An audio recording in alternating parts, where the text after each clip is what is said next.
कहानी पाठ की। तो आइए सुनते हैं कहानी पाठ श्रेया कुमारी से। नमस्कार, मैं श्रेया कुमारी। मेरी लघु कथा का शीर्षक है कागज की चिड़िया। माँ माही के बालों में तेल लगा रही थी। माही के हाथों में एक कागज की चिड़िया थी जिससे वो खेल रही थी। वो उसके चुप रहने और ना उड़ने के कारण को जानने के लिए जिज्ञासु थी। माँ, कागज की चिड़िया उड़ती क्यों नहीं?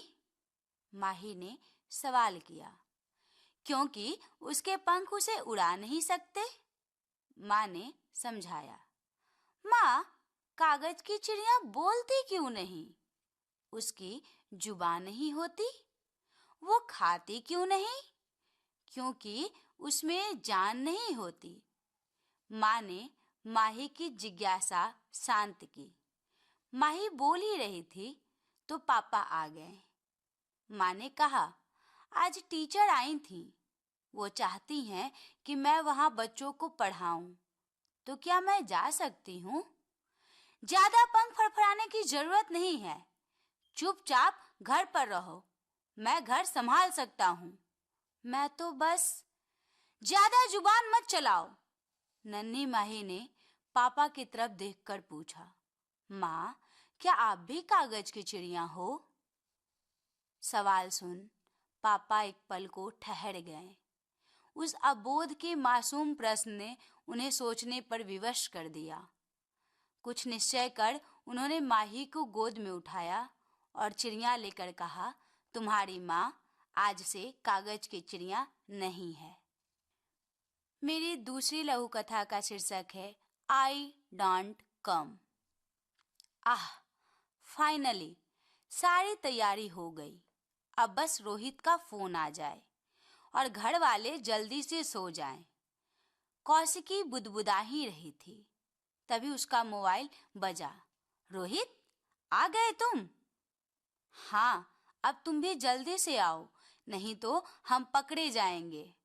फोन के उधर से आवाज आई तो कौशिकी फटाफट बैग उठा गेट की ओर लपकी।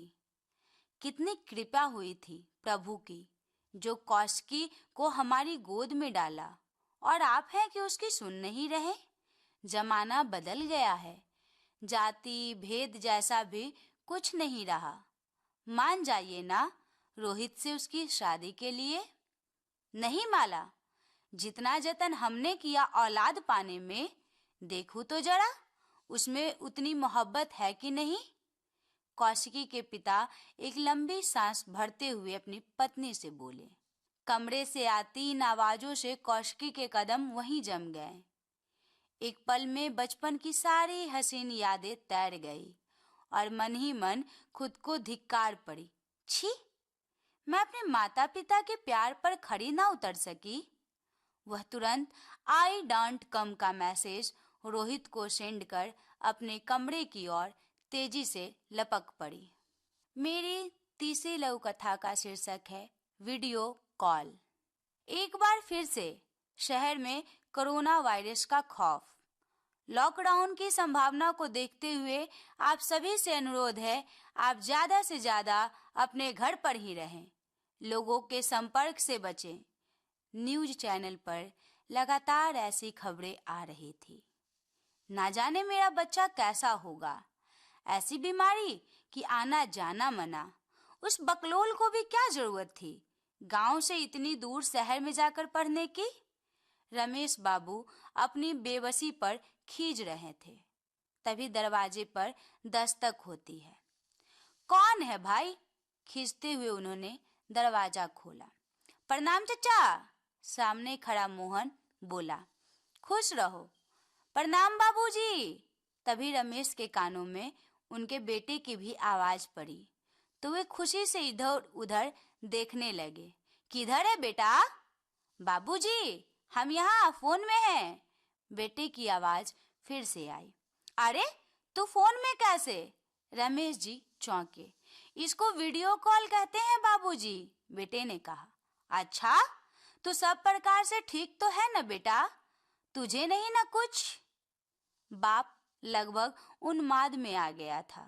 हाँ बाबूजी, रूम पर ही सब हो जाता है। मोबाइल से ही पढ़ाई लिखाई हो जाती है। बेटे को सकुशल देख राहत की एक लंबी सांस लेता है बाप। मेरी चौथी लघु कथा का शीर्षक है हिसाब। चल ले, तेरा हिसाब हो गया। सुनीता ने जैसे ही कामवाली से कहा, प्रिया सन रह गई। यकायक किसी फिल्म की तरह उसकी आंखों के सामने बचपन के सारे दृश्य भागने लगे।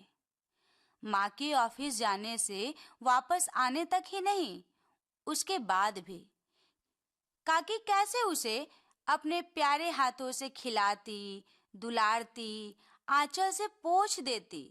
हल्की भी चोट लगती तो उनके प्राण निकल जाते, आंखें बह पड़ती। और क्या क्या बताऊं इस काकी के लिए। और माँ ने इतनी आसानी से हिसाब कर दिया, वह बेचैन हो उठी। माँ, आपने काकी का हिसाब तो कर दिया, पर उसमें से एक खास हिस्सा अपने पास रख रही हैं। क्या? माँ को हैरत हुई। उस प्यार दुलार का जो इन्होंने एक माँ बन दिया है। कुछ देर के लिए अवाक रह गई माँ। तू सही है बेटा, मेरा तो इस और ध्यान ही न था। यह काम वाली नहीं, तेरी सचमुच की काकी है। माफ करना लाड़ो की काकी।